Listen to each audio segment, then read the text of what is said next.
তো আজকে হুট করে ভিডিও করাটার রিজনটা হচ্ছে আজকে আমি একটু রিলস মেক করতে যাব হচ্ছে ক্যানিগঞ্জের দিকে, তাই এর জন্য হচ্ছে আমি আজকে ভিডিওটা শুরু করলাম। আর এখানে হচ্ছে আমি গাড়ির টায়ারটা চেক দিলাম অ্যান্ড হাওয়া যতটুকু দরকার ছিল করে নিলাম। আর এই যে আমার গাড়িটা সানরুফ দেখতে কত বেশি ভালো লাগে। অ্যান্ড এরকম সানরুফ যারা করতে চাও তারা জুয়েল অটোমোবাইলস সাথে যোগাযোগ করতে পারো।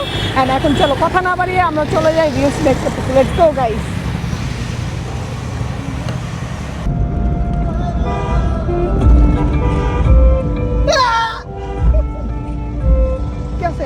আমি বেশি দেরি হবে না, আমি এলাকায় আছি।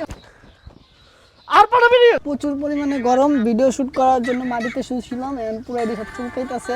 পাশাপাশি দীপু ভাইয়ের একটা ইউটিউব চ্যানেল আছে। দীপু ভাই আমার থেকে ইন্সপায়ার হয়ে নতুন একটা ইউটিউব চ্যানেল খুলেছে। দীপু ভাই ইউটিউব চ্যানেলের নামটা বলো। আমার ইউটিউব চ্যানেলের নাম হচ্ছে ইব্রাহিম ব্রো। ইব্রাহিম ব্রো সবাই ওনাকে সাপোর্ট করবেন, আমাকে যেভাবে ভালোবাসেন ইব্রাহিম ব্রোকে সেভাবে ভালোবাসবেন, because I love Ibrahim bro. So আজকের ভিডিও ছিল এই পর্যন্ত। সবাই ভালো থাকবেন, সুস্থ থাকবেন। এরকম নতুন নতুন আর এরকম যদি ছোট ছোট ভিডিও চান অবশ্যই কমেন্ট করে জানাতে হবে। ধন্যবাদ।